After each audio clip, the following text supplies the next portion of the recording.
কিরে লিচু বেচা শেষ? কিরকম দাম পালি হাটে? হ্যাঁ ভাই সব শেষ হয়ে গেছে, আমাদের সব শেষ। কি সব শেষ হয়ে গেছে? সকালবেলা লিচু নিয়ে গেলাম না, হ্যাঁ ওই জায়গায় ম্যাজিস্ট্রেট আইলো, আমাদের লিচু চেক করেছে। চেক করে আমাদের লিচুতে ফরমালিন পেয়েছে, 50,000 টাকা জরিমানা করেছে। টাকার জন্য 15 দিন সময় দিয়েছে। এই 15 দিনের ভিতরে টাকা না দিতে পারলে আমার নামে ওয়ারেন্ট বেরোবে। কিরে করছিস কি? তার কারো ধরিনি? আরো 2-3 জনের ধরেছে। আমরা যে 6 ডোপ নিয়ে গেছি, ওই 6 ডোপ চেক করে সবগুলোই ফরমালিন পেয়েছে। তোরে আমি কালকে বারবার করে বলেছি না যে এই কাজ করা যাবে না? তুই তো শুনলি নে। তোরে কইলাম না যে পাকুক তারপরে বেচছে না? তুই না পাকতেই নিয়ে গেছিস।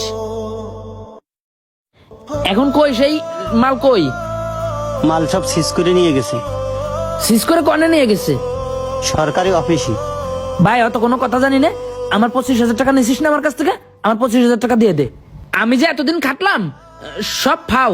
আমার ল্যাপটপ কিছু দেয়া লাগবে না। আমার 25,000 টাকা তুই দে, আমি নিয়ে চলে যাই। ভাই এই টাকা কোনতে দেবো?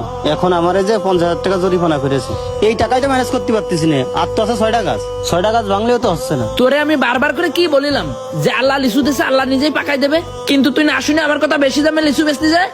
এই যে ধরাটা খালি, আমি এখন কিছু জানি তুই না। এত চেপতেছিস কি জন্য? সমস্যাটা তো আমারই। ম্যাজিস্ট্রেট আমার ধরেছে, আমার জরিমানা করেছে। তুই এই বিপদের সময় আমার পাশে না থেকে তুই সেই 25,000 টাকা চাচ্ছিস।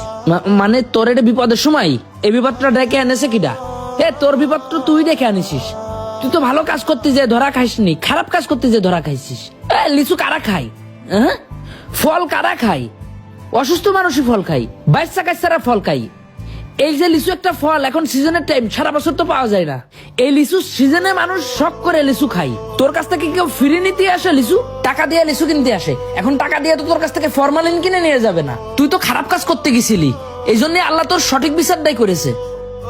না, আল্লাহ সঠিক বিচারটা করিনি। আমি গরিব মানুষ, আমি একটা ব্যবসায় লাভিছি, আর আল্লাহ আমারই দেখেছে, আমারই বিপদ দিয়ে দিলে। তুই গরিব মানুষ না, তুই একটা সিটার মানুষ, তুই বাটপার মানুষ। তুই কিসের গরিব মানুষ? গরিব মানুষ সিটার বাটপার হবে কি জন্য? আর গরিব মানুষ যদি সিটার বাটপারই হবে তাহলে সে কিসের গরিব মানুষ?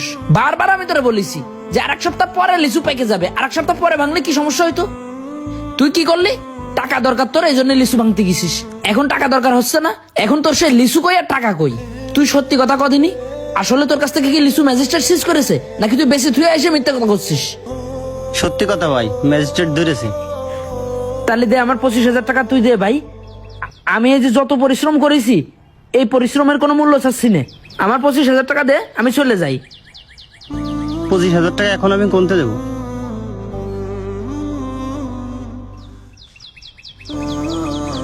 শোন, যে 6টা গাছ আছে না ভাই, দোহাই লাগে, আল্লাহ দোহাই লাগে, এই 6টা গাছ তলায় যেন তুই আসিস না।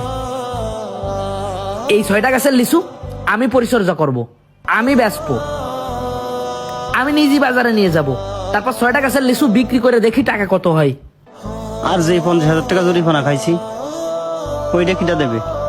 আমি দেখ পানে, আমি দেখতেছি ভাই, কিন্তু দোহাই লাগে তুই এই 6টা গাছের লিচু তোলায় আসবি না। কথায় আছে যে মানুষকে ঠকায় সে মানুষকে ঠকায় না, সে নিজেকে ঠকায়। কথাটিকে আপনি অবহেলা করে গেলেও যদি কখনো কাউকে ঠকান, তাহলে আপনি এই কথাটার মানে হাড়ে হাড়ে টের পাবেন। এই দুনিয়াতে অন্যকে ঠকানো মানুষগুলা একদিন ভয়ঙ্কর ভাবে ঠকবে বা ঠকে গেছে। আপনি ছোট ব্যবসায়ী নাকি বড় ব্যবসায়ী, ধনী নাকি গরিব, আপনি যেই হন না কেন, যদি কখনো কাউকে ঠকিয়ে থাকেন, এই ঠকানোর পরিপ্রেক্ষিতে আপনার জীবনে যে কোনো একদিন হলেও ভয়ঙ্কর ভাবে আপনার ঠকতে হবে।